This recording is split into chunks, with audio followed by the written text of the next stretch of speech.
सगळे मेळून करता, प्रत्येकाच्या घरात वचून आरती घेता आणि अशें मागीर मांड आमी सगळे एक कडेन करून मांड काडटा आणि हाजे आमचे पुरी पासून चालू आहा, आज्या पंजा पासून चालू आहा. हे आमी अजून हे करूंक ना, थंयच दवरला आमी. हे आमचे जाणटे आमचो म्हाका नांव बाबा तेजो भाव हे आमचे सगळे मेळून हे सगळे आमी एक सावन करतात असले.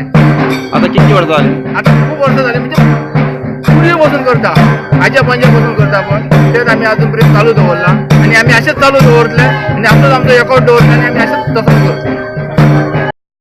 नाव धोंडू बांगडोई पडे हे आमचे व्हडलो चुलता आणि आमचो चुलता आणि आमचे सगळेच आणि म्हणजे आमी अशे परंपरा आमची पयली पासून दसरो केल्ली आहा आणि अशे खूप वर्सां जाली आमचे 50 वर्सां जाली आमचे दसरो करीत आहा आणि अशें आमकां देवान बरी सगळ्यांक बरी पुर्ती दिया सगळे बरें देवान आमचे हे करून. आयज कितें करता तुमी? आयचे आमचो एक मांड आसता, आमी एक मांड आमी सगळे मेळून एक मांड करता आमी दसऱ्याक आणि आमी जेवण सगळ्यांक कितें आमी जेवण घालता जेवण जेयता आनी मागीर वयता बाकी सगळें.